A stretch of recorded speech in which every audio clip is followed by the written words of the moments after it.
I want to shed some light on the impact that coronavirus has had on the real estate market. Before I do, I really just want to say that I hope you, your family, your loved ones, that you're all staying healthy, you're all staying safe during this difficult time.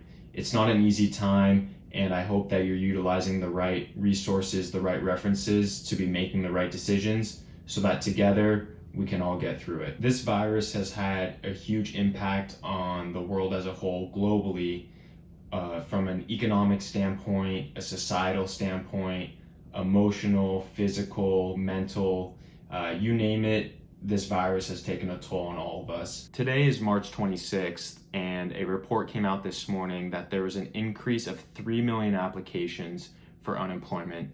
This means that there's a lot of people getting laid off from their jobs, a lot of people who can't go into work. What are the repercussions of this? What's going to happen moving forward? And we really don't know yet. There's a lot of uncertainty around this. And these are people who are taking a hit financially. They have a shortage of income now, but they still have insurances to pay. They still have food to put on the table. They still need household items, and they still have to pay their rent. They still need to cover their rent. But what if they're unable to? What if they don't pay their rent? Rents are coming due April 1st, which is in a few days. So we'll see how this transpires, how this unfolds. But if they don't pay their rent, what happens next? For both tenants and owners, I recommend you to check to see if your city or your state has come out with any guidelines about payment moving forward or non-payment. I know here in the city of LA, which is where we own buildings, that the mayor has told tenants that if you're unable to pay rent, that you don't have to pay rent. And as an owner, you can't evict a tenant for non-payment. The rent is still going to be due at some point. It's just a matter of when. The initial thought right now is that it's going to be due within 6 months after they remove the emergency condition. As a tenant, you're not free from paying rent. It's just there's a delay in when that rent is due. And as an owner, you can't evict a tenant for non-payment. So it's going to vary city by city, state by state. So I recommend that you see the guidelines that have come out for wherever you own property or wherever you live. The big question mark for property owners moving forward is if you're not collecting rent, if the building is not providing any income, how are you going to pay for your loan? How are you going to cover the property taxes, the utilities, and the other expenses that are associated with owning and operating a property? Freddie and Fannie have come out already and said that they're going to give breaks to owners that have loans through them, but other banks haven't. Cities have not come out yet and said that they're going to give breaks on taxes or the other services that they provide. Can you be foreclosed on if you can't cover your loan?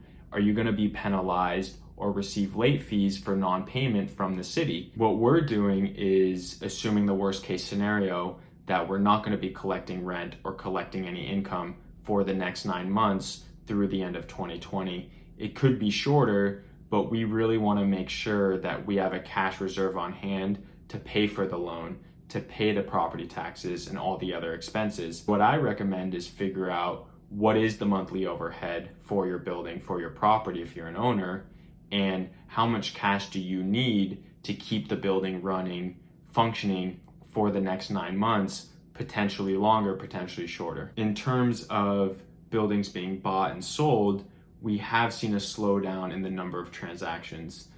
This comes from a dry up of the equity in the market, where you have buyers who are holding onto their capital, whether it's to cover their overhead for the next 6 months or in hopes and expectations that there's going to be a reduction in pricing in 3 months and 6 months. So if they have capital on hand, when prices come down, they'll be ready to buy. The debt side, there's a lot of lenders that have stopped funding deals, any new applications moving forward.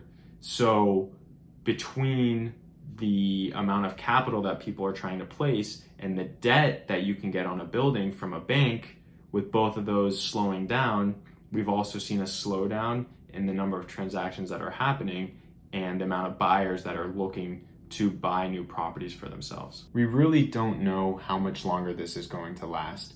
We don't know if we're going to find a cure, if we're going to develop a vaccine or have medicine that's going to slow this virus down. But what we do know is at some point, we're going to return back to normal life.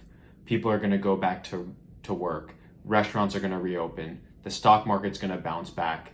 It's just a matter of when. And at some point, the buyers who are taking a break and holding onto their capital, and the lenders who are not issuing new loans, all of that equity that's sitting on the sidelines will return back into the real estate market. So I hope that you're making the right decisions so that together we can get through these unprecedented times and return back to our normal daily lives.